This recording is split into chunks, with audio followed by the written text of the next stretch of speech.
This weekend, the UFC featherweight champion will be moving up a weight class to take on the protege of what many people consider to be one of the greatest lightweights of all time. Where else but the UFC lightweight division? And if you're anything like me, you may be wondering, how exactly did we get here? And the answer to that question is long and sometimes confusing, but I'm here to lay it all out for you. My name is Rasmussen from Fight News Australia, and this is the confusing history of the lightweight title. The history of the UFC lightweight title dates back to February 23rd, 2001, at UFC 30. The first UFC event since UFC was purchased, and the first Zuffa branded UFC event. The dawn of a new era in the sport meant the dawn of a new division. A division for fighters weighing 150 pounds or less. And this division was called the Bantamweight division. And after a 5-round fight between Jens Pulver and Carl Uno, Jens Pulver took away a unanimous decision victory to become the first ever UFC 150 pound champion, the first ever Bantamweight champion. A few months later, on the 4th of May, at UFC 31, the UFC announced that upon adopting the official unified rule set by the New Jersey State Athletic Commission, there would be some changes made to some existing weight classes. The 205 pound middleweight title would be rebranded as the light heavyweight title.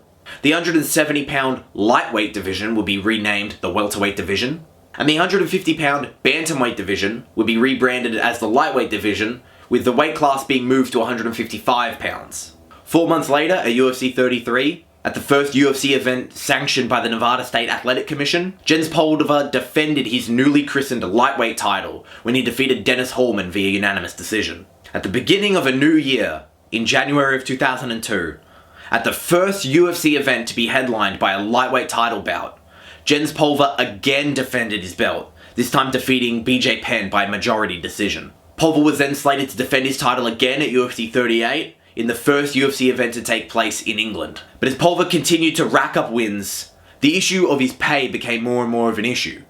Pulver realized that as champion, he was making less than some of the challenges he was facing. A new deal between the UFC and Pulver could not be met, and Pulver left the UFC, and the lightweight title was officially declared vacant. Pulver's title reign came to an end at 393 days and 2 successful title defenses.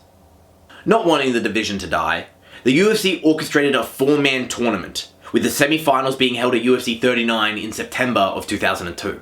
The first semi-final saw Carl Uno defeat Dean Thomas via unanimous decision, securing Uno's second shot at UFC Gold. The second semi-final saw BJ Penn defeat Matt Serra via unanimous decision, locking in the final bout of the tournament. BJ Penn versus Carl Uno for the undisputed UFC Lightweight Championship. This was almost storybook for the UFC. 2 former title contenders proving that they've still got what it takes to have a shot at the gold, both earning their second chance to win the belt. The two met in February of 2003 at UFC 41. Finally, there was going to be a definitive king of the lightweight division. The fight was a back and forth 5-round affair that resulted in a draw. There was no champion. How could they? Both the fighters had 2 shots at the belt each, and both had come up short through no fault of their own. There was a draw. And because of that, that was the end of the lightweight title for quite a period of time. The division still existed, but there was just no champion looking over the division for 3 years. Nearly 3 years later, that lack of lightweight title would come to an end at UFC 64, when in October of 2006, Sean Sherk defeated Kenny Florian in a bloody battle to become the first lightweight champion in the promotion had seen in years, and only the second man to hold the lightweight title. 9 months later, in July of 2007, Sean Sherk would defend his title against Hermes Franca at UFC 73.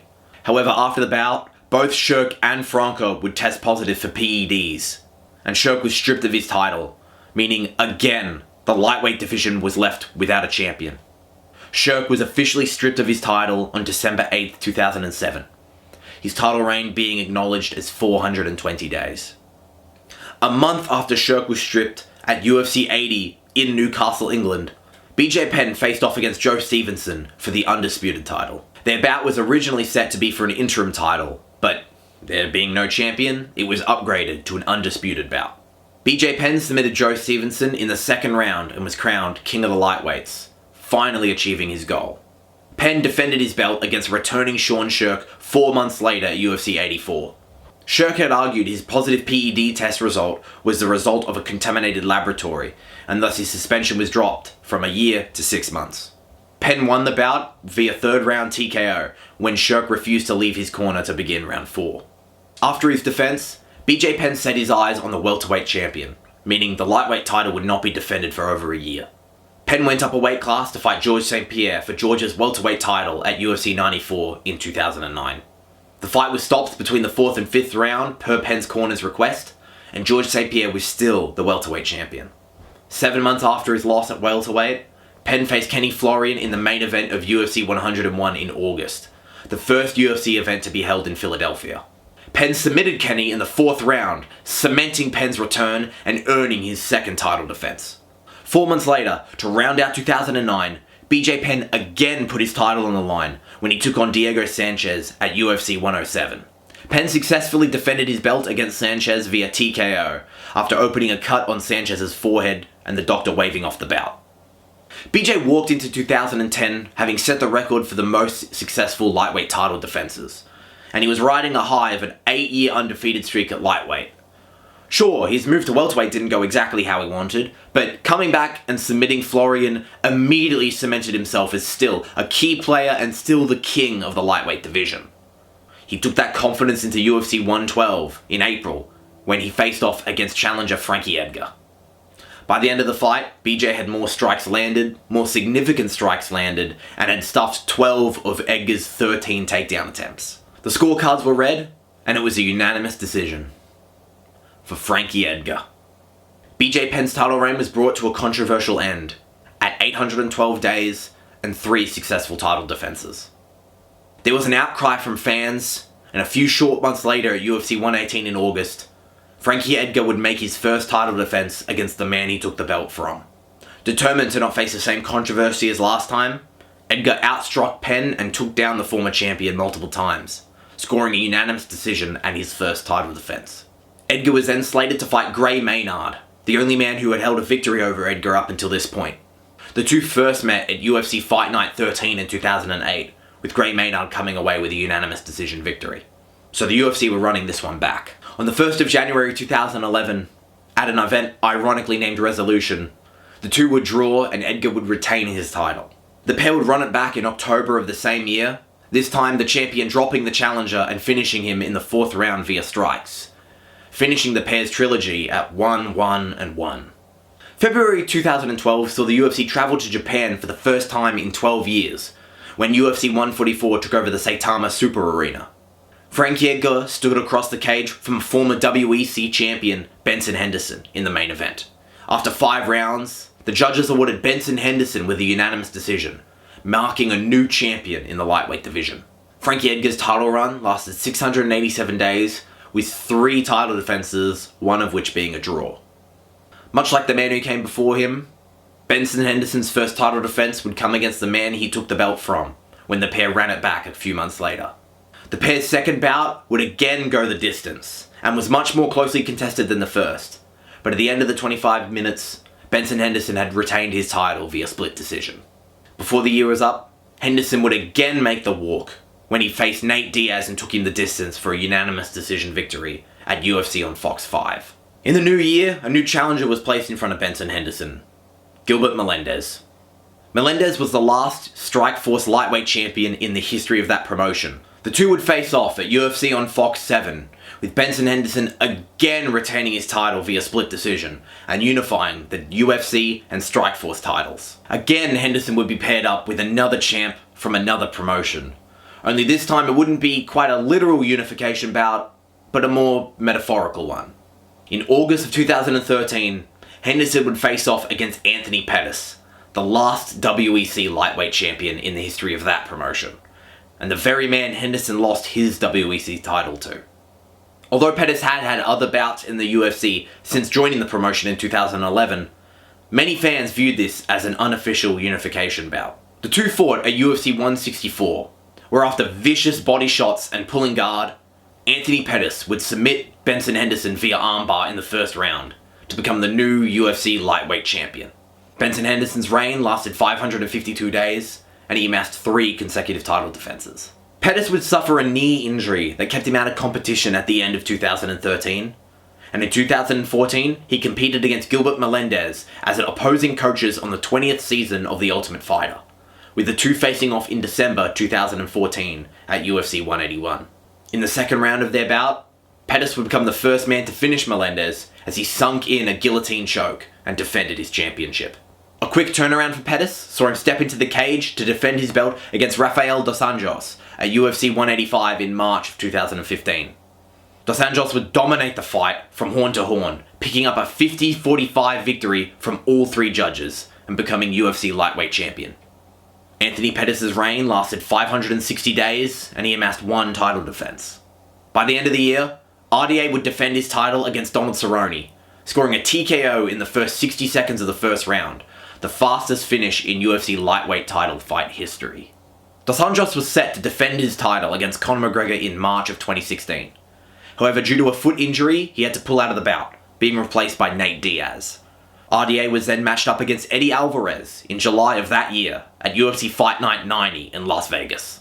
Despite looking in control as the fight started, RDA would be rocked by Alvarez and he would be finished in the later half of the first round. RDA's title reign lasted 481 days and he amassed 1 title defense. Before the year was up, the newly crowned champion would seek to defend his title, as in November of 2016, Alvarez would face off against featherweight champion Conor McGregor. The two met in the first UFC event in New York, in front of a sold-out Madison Square Garden at UFC 205. McGregor outstruck Alvarez before securing the TKO in the second round, making UFC history and becoming the first same-time double champ in the history of the promotion. Alvarez's title reign lasted 128 days with no successful title defenses. McGregor was already a star, but becoming double champ propelled his influence even further, and he used this to campaign for a boxing match against Floyd Mayweather. Sensing their title holder would be busy for the foreseeable future, the UFC organised an interim title bout between Tony Ferguson and Kevin Lee to take place at UFC 216 in October 2017. After being taken down for the 3rd time in the fight, Ferguson was able to lock in a triangle choke and secure a victory in the 3rd round of the bout, becoming the first interim lightweight champion in UFC history. Ferguson was slated to fight Khabib Nurmagomedov in April 2018. However, 6 days before the fight, at a media obligation, Ferguson would trip on a cord and absolutely destroy his knee, meaning he was out of the bout. Featherweight champion Max Holloway attempted to step in, however was not cleared by the commission to compete, and Anthony Pettis also attempted to make weight, but failed to do so.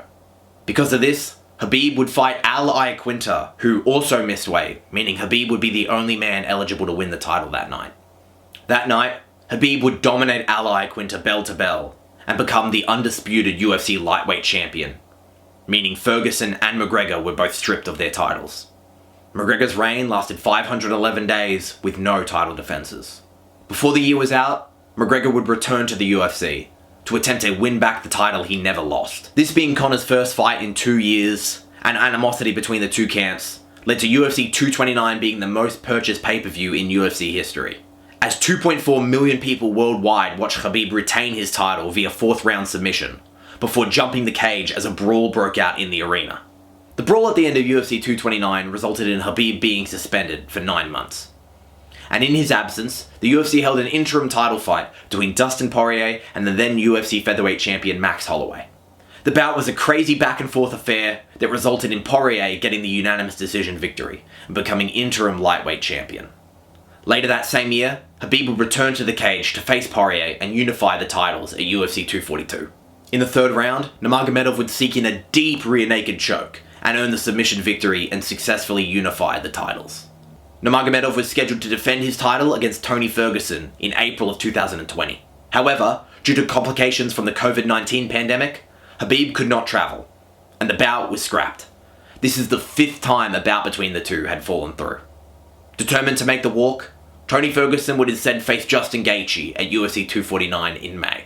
Gaethje put on a clinic, outstriking Ferguson in every round en route to getting a TKO victory in the 5th and becoming UFC interim champion. Doing so also snapped the 12-fight winning streak Tony was on at that point. Later that year, on Fight Island in Abu Dhabi, at UFC 254, Khabib would again reunify the lightweight title when he submitted Justin Gaethje via triangle choke in the second round. After the bout, Khabib would announce his retirement, citing the loss of his father being too difficult for him to continue. The UFC did not confirm this retirement until March 19, 2021, when the title was vacated officially, bringing an end to Khabib's championship reign. Khabib's title reign lasted 1,077 days, and he amassed 3 consecutive title defenses. 2 months later at UFC 262, Charles Oliveira faced former Bellator lightweight champion Michael Chandler for the vacant UFC lightweight title. After some initial difficulty, Oliveira would stop Chandler with strikes in the second round and become the undisputed UFC lightweight champion. Before the year was up, Oliveira would again make the walk against Dustin Poirier at UFC 269. Oliveira would sink in a standing rear naked choke at the beginning of the third round and secure his first title defense. Oliveira was set to make his second title defense against Justin Gaethje at UFC 274. However, issues with the scale resulted in Oliveira weighing in at 155.5 pounds, 0.5 of a pound over the title weight limit. As he made weight, Justin Gaethje would be eligible to fight for the title, but Oliveira would not. And at the commencement of their bout, Oliveira was stripped. This stripping would bring Oliveira's title run to a screeching halt. Oliveira's title run is officially recognised at 357 days and 1 successful title defense. Oliveira's title run is the only UFC title run in history to be ended by missing weight. In their bout, Oliveira would defeat Gaethje via rear naked choke, and the title was again left dormant with no champion. Later that year, Oliveira would face Islam Makhachev for the vacant UFC lightweight title. Makhachev would drop Oliveira with a punch before sinking in an arm triangle in the second round, becoming UFC lightweight champion. And that brings us to where we are today. So let's take a look at the stats. The UFC lightweight title has been held by 12 men from 4 different countries. The longest title reign belongs to Khabib Nurmagomedov, officially recognised at 1,077 days.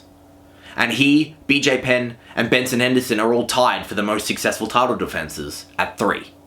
In UFC lightweight title bouts, there has been 14 decision victories, 11 submission victories, 8 KOs or TKOs, and 2 draws, with the belt being vacated 4 times. And that brings us to UFC 284. Will Islam make his first successful title defense? Or will Volkanovski be the second man in history to hold both featherweight and lightweight UFC championships at the same time? Let us know what you think down below. I've been Joel Rasmussen from Fight News Australia. Thank you very much for watching.